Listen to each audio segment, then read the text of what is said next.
Today, we're traveling on America's best business class, JetBlue. It also happens to be the cheapest business class fare as well. But do you actually get what you pay for, or is it just a complete flop? We'll find out on today's flight. But first, our trip starts off at New York's JFK Airport. JetBlue operates out of Terminal 5 at JFK. Here's what the check-in area looks like. Since I'm flying in JetBlue Mint Studio, I do get access to priority check-in area for JetBlue Mosaic and Mint customers, but since I only have carry-on baggage today, I won't be using it. After clearing security, it's now time for us to go check out the lounge.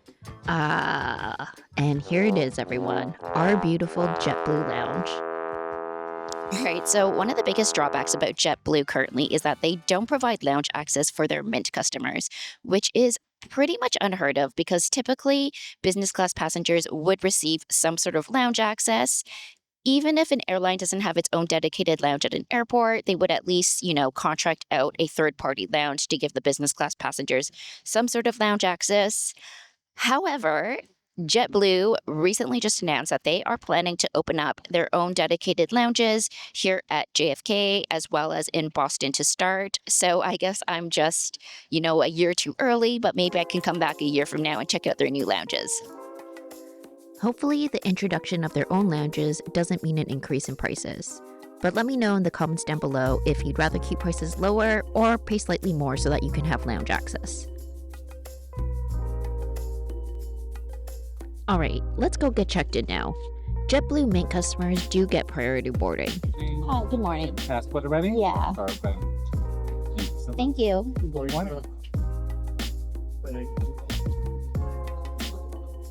Today's flight takes us from New York's JFK to London Heathrow Airport on JetBlue's A321neo. Their Mint business class has 24 seats in 12 rows that are arranged in a herringbone configuration. All the seats have direct aisle access and face inwards towards the aisle. I'm sitting in seat 1A, which is one of the two Mint studio spaces at the very front. Because it's located in the bulkhead area, it's quite a bit larger than the standard Mint seats. Air France has a similar setup with their bulkhead seats being larger like these as well. The JetBlue Mint Studio suites are about 30% larger than the standard JetBlue Mint seats, which look like this just for reference. They're definitely a bit tighter, but still nice. Besides having more space, the JetBlue Mint Studio suites have 2 windows versus only 1 window in the regular Mint suites. There's also an extra closet to hang up jackets as well as a mirror. The Mint Studio suite not only has 1, but 2 ambiance lights as well. Extra storage space, which is located under the IFE, another small storage compartment under the windows with a bottle of water, wireless charging, although mine didn't work unfortunately. And one of the major differences is that the Studio Suite has a 22-inch TV versus the 17 inches in the standard Mint Suite. In fact, it's actually the largest IFE on any US carrier. And the final major difference between the JetBlue Mint Studio and the standard Mint Suite is this extra bench seating area where a second person can join you. There's even a second tray table for your guests that comes out the side if you want to eat together. Other than that, everything else is pretty much the same with all the modern amenities that you would expect, like multiple outlets that include 2 universal sockets, a USB-A and a USB-C port, as well as the wireless charging pad we saw earlier.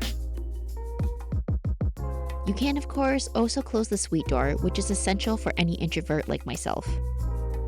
After being offered a welcome drink, it's time to get our seatbelts on for takeoff. Current weather in Heathrow for our arrival is showing mostly clear skies. Temperatures in the high teens Celsius or teens Celsius or Now let's talk about food. What's unique about JetBlue and where they really excel is that they partner with local establishments for catering. Since we're flying out of New York, they've partnered with local restaurant Bar Pasquale to create a tapa-style or small bite-style meal. What's also unique about JetBlue is that you'll order directly from your IFE and get to choose 3 out of the 4 small bites, which I personally love because I'm the type of person that likes to try multiple dishes. No more feeling indecisive about what to order. It probably also makes things easier for the FAs as well since they don't need to go around and take everyone's orders. Since this flight departed at 8:30 a.m., the main meal is breakfast. In addition to what I ordered from the IFE, they start us off with a biscuit and a packet of Bon Maman honey. This was dangerously delicious. It should be illegal. I also ordered the mint condition cocktail, which I highly recommend. It was very refreshing. Next came the small bites, which were actually very generously sized. Unlike the plain turbulence, this frittata was silky smooth and so flavorful. Plus, I love anything that is topped with this amount of cheese. As for the Greek yogurt, even though it looks incredibly boring, it was thick and creamy, and the honeycomb on top made this taste more like a decadent dessert. The blueberries were fresh and nice and topped with mint like everything else here. No complaints though. And lastly, they also included a side of maple bacon, which I absolutely hated. I suppose that makes me a bad Canadian since I hate my bacon with maple. Also, I'm not really sure what this package of salt was for. Do people normally salt their bacon? Now that breakfast is done, let's check out the amenity kit. Like the lack of lounge access, this paper envelope for the amenity kit is an area where JetBlue is showing off their budget roots. It's nice for a paper envelope, but it isn't exactly luxurious for a business class amenity kit. You do get all the standard amenity kit items though, with an eye mask, socks, earplugs, a dental kit, and as an added bonus, a pack of electrolytes. Another area where JetBlue did excel though is with these slippers. These slippers were really thick and plush. They weren't paper thin like most slippers that you would usually get on airlines or in hotels. Alright, now let's take a quick look at the washroom. There are 2 washrooms at the front of the plane, basically directly in front of the 2 Mint Studio suites. At first glance, the washroom is remarkably unremarkable. However, it does have the best feature any airplane can have: the automatic garbage bin. I previously thought that the automatic garbage was only available on Air France, but JetBlue has entered the chat, and I have to say, I like what they have to say to me. Alright, that's enough trash talk for now. Let's head back to our seats. So I mentioned earlier that the IFE is 22 inches in the Mint Studio Suite and is actually the largest out of all the US carriers, which is great. But the bad thing about this IFE was that it wouldn't stay upright and it would always just flop forward. It also isn't adjustable as far as I could tell, so I was forced to watch things at a weird angle.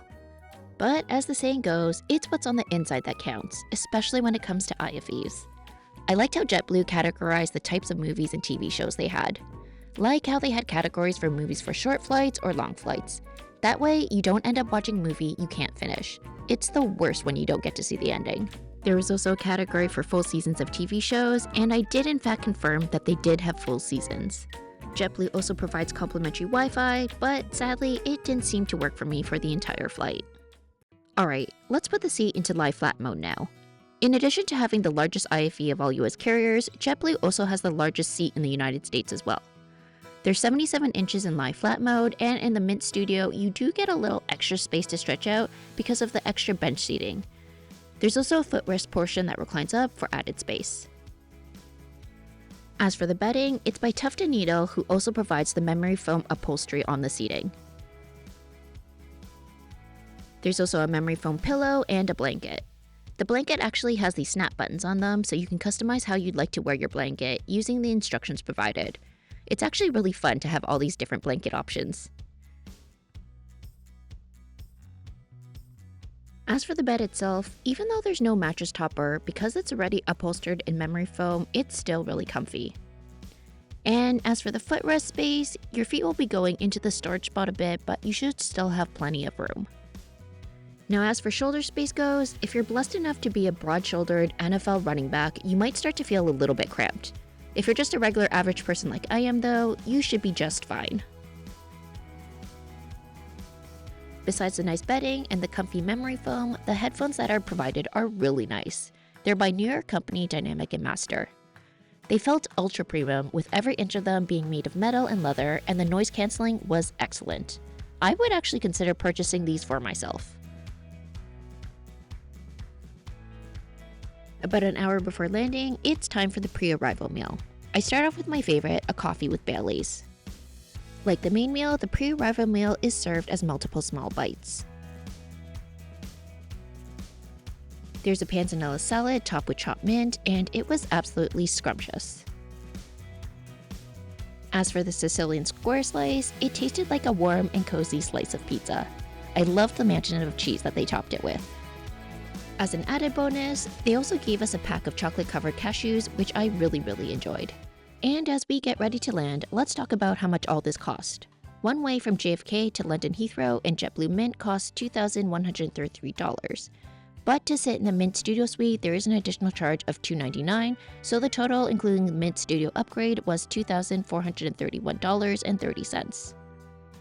All right, so do I think that JetBlue Mint was worth it? Absolutely. I actually think JetBlue Mint provides exceptional value for business class. Don't get me wrong, $2,100 is still a lot of money, but when you're comparing it to other business class products, it provides really good value. So I'm going to give you some examples. In the interest of fairness, I'm only comparing US carriers that had flights on this exact same day, exact same route.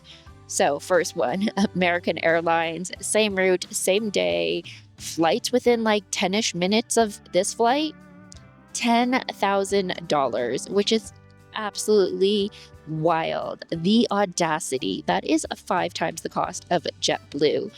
And that includes the $300 upgrade to the Mint Studio. If you had just done the regular JetBlue, it would have been $300 less. And then we also have Delta. Delta was charging around $5,500. Not nearly as bad as American Airlines, but still more than double the cost of JetBlue Mint Studio.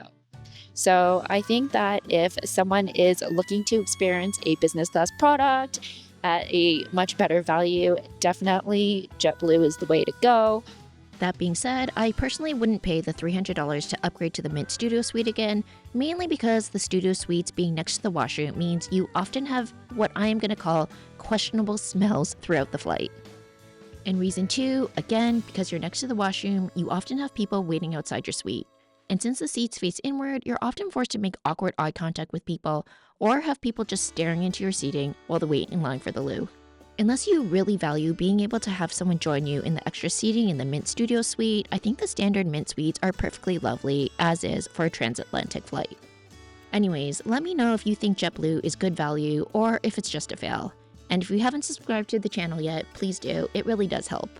Thanks for joining me on board today, and I'll see you again on the next flight.